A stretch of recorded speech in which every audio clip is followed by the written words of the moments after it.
Hello everybody and welcome back to the Bama series here in NCAA04. We are back for our third game of the season, coming off the biggest win. I mean, at this point, is that in program history? I doubt it, but a pretty massive one. We toppled number 1 Oklahoma, and that got us up to number 19 in the country. So we were ranked to start the year. We lost to USF and got knocked out, obviously, and then by beating Oklahoma, we surged all the way up into the top 20. Not just the top 25, but the top 20. So we fast forward 1 week ahead now to a nice clear game here in Bryant-Denny against the Kentucky Wildcats, our first SEC matchup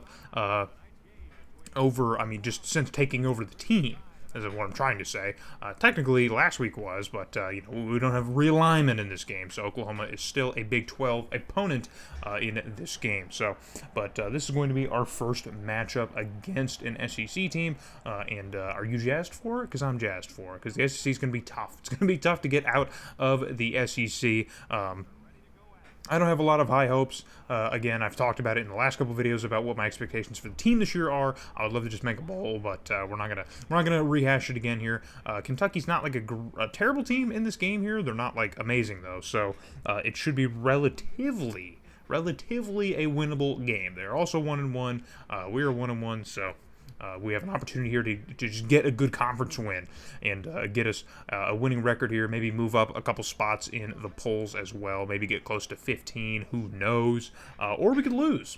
We could lose. We could always lose. That's always a possibility, is that we could just lose. So here's to hoping that we don't lose. And after 1 quarter of nothing happening, we're doing good on that promise by at least not losing. But we're not doing good by winning either. So Kentucky has the ball, a good opportunity here on 2nd and 2, and they find an open receiver who toe drags along the sideline and has that one in before stepping out. So Kentucky is going to get a fresh set of downs in good positioning here, but moving backwards in 2nd and 13, they're going to uncork a deep ball. That one gets batted around, but it's still a Wildcat receiver is the one who comes down with it. So that one gets tipped by one of our DBs rather than just, making a play on the ball. He just, I guess he tried. He definitely tried to catch it. He just couldn't come down with it, I guess. So also want to point out that Kentucky's quarterback is number 22. Just got to throw that out there. It's disgusting. So Kentucky goes for the option here, and the running back stiff arms one of our guys here and continues to move inside the 5. Can't quite get into the end zone. We do good of keeping them out, but they're very close now. They're knocking on our door. So 2nd and 3 from about our 4-yard line. They're going to go with the option again, faking it to the fullback, and this time there's no one on the outside edge to seal that off. So the quarterback just runs right into the end zone, Mr. 22 himself. So Kentucky is going to strike first here in Tuscaloosa, and 22, So, but we are showing the extra point, which means there's some chicanery happening, and there is, as Kentucky's kicker just seems to push this one very wide left. I don't know what, he had plenty of leg. It looks like he skied that one over the net, but shanked it left. I don't know if there's a lot of wind down there. I didn't notice on that pregame screen if there was a ton of wind, but either way, we are now moving on offense on our side of things here, and on 3rd and 13, we find number 2 man for another massive pickup. He was instrumental in our game last week against the Sooners, and he's continuing to be just that in this game. So from the Kentucky 30 just about, we find number 2 again across the middle. I mean, on the left side of the field. We waited him to get all the way across the field, and he hauls that one in again. And it's going to be a fresh set here, but we are stopped on 3rd down, so it's 3rd and 5. We got to get 5 to get the first down, but we're looking for a whole lot more as it's a deep ball to the back corner of the end zone. And that ball, there was no shot. No shot. That receiver was double covered, number 3 was, and there was no chance. So we're going to bring out the kicking team to try and knock one through, and we are good. So maybe Kentucky's kicker just has something wrong with him. Who knows? So with 30 seconds left in the first half, we cut the score in half, so 6-3 is your score currently. And that's all that's going to happen for the rest of those 30 seconds, as Kentucky wouldn't do anything with the ball. So after 1 half of play, only 9 points total in this game. Another low-scoring affair, a barn burner. So we have a 3rd and 9 situation here in Kentucky territory. Got to get the first down if possible, but again, we're going to go for a little bit more than that, and we pick it up as we find an open receiver in the middle of the field who hauls that one in, and we have a first down and a heck of a whole lot more. So We're going to continue this drive. But again, Kentucky defense stopping us on 3rd and 10. They are loading the box here. We're going to send a man in motion. That linebacker's just staring our quarterback down. We got no one in the backfield, but he's going to stand back. He's got a clean pocket, unloads it to the back of the end zone, and somehow he doesn't come down with it. It hits him right in the hands. Oh, man, that was like he's looking for it. It just hits him in the helmet. I don't know how you don't come down with that. So we're going to bring out the kicking team again, and maybe there's something wrong with the side, man. Maybe there's a ton of wind on this side of the field. I don't know. So that kick goes awry. It looks like that one got stopped in midair. Did you see that? It wasn't just that he pushed it far right. It got stopped. Didn't even make it to the goalpost. It was like a 30-yarder, maybe. So 6-3, the score is going to remain, and is now 1st and 15 for Kentucky from deep in their own territory. Number 22 uncorks it and finds number 17. The DB maybe tried to cut that route, but he couldn't. And now we have 2 guys in pursuit who finally track him down inside the 20. So it is a humongous pickup for Kentucky here as they completely flip the field and now have a red zone opportunity here, which is 40 seconds left to go in the 3rd quarter. So on 1st and 10, they're going to go with a handoff, and there's a nice open enough lane here, breaking off some tackles and into the outside, and somehow he gets into the end zone. I don't know how he wasn't brought down. He was gobbled up at the line of scrimmage, man.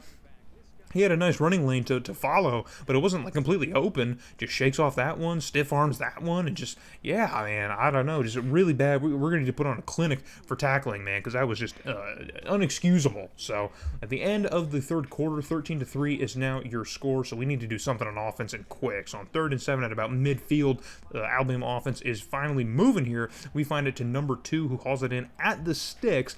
It is going to be close, but we're going to keep the offense on the field since we got to come up with something. Quarterback's going to roll out and throw this one to, I think it's a tight end across the middle, and he hauls that one in, so we are going to get the first down here. Probably could have just did like a tush push or something, but hey, we'll throw for it. Why not? So on 1st and 10 here, we're taking our sweet time. It's a high snap, and pressure is going to get to the quarterback, but he's going to unload this one and escape it and find an open receiver in the end zone. It looks like we had 2 receivers who could have maybe made that play, but fortunately 84 is the one who came down with it, and so we finally answer back to the Wildcats.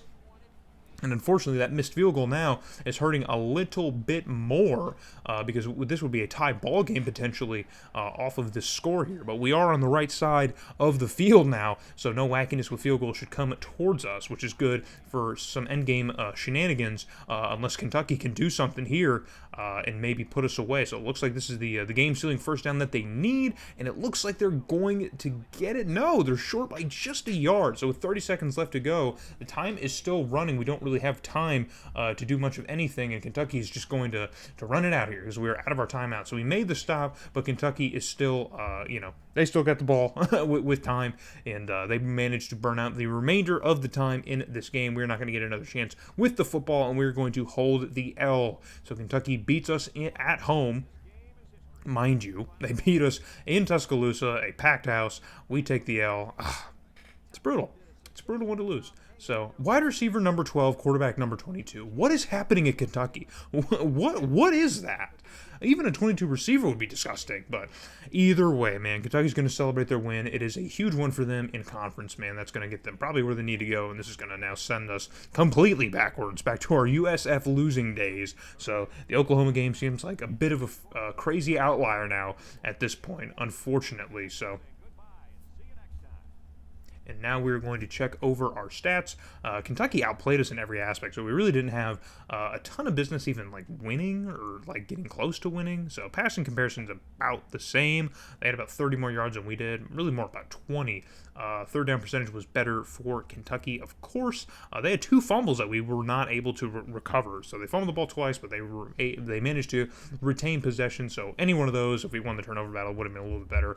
Quarterback number 12 actually has a pretty decent game here, 70% completion percentage, 119 yards, and a touchdown. So even the running back, we were producing a little bit on offense, on the offensive side of the ball, just really wasn't turning into efficiency, I guess. We were really efficient against Oklahoma, but this game was just a little bit more tough. So we're going to sim our game against Northern Illinois in Week 5. We do manage to win it, so we get back to 500 at 2-2, and now we have another SEC matchup against the 2-1 Arkansas Razorbacks before we get into number 12 Georgia on the road. So the schedule is now opening up into conference play. It's going to be tough. It's going to be brutal. You better start just counting your wins, just getting real lucky with your wins. So we went from 19 all the way down to 40. I can't imagine where we were at after losing to Kentucky because we won a game in between those weeks. So we were probably really far. So hope to see you guys in the next game at home against Arkansas.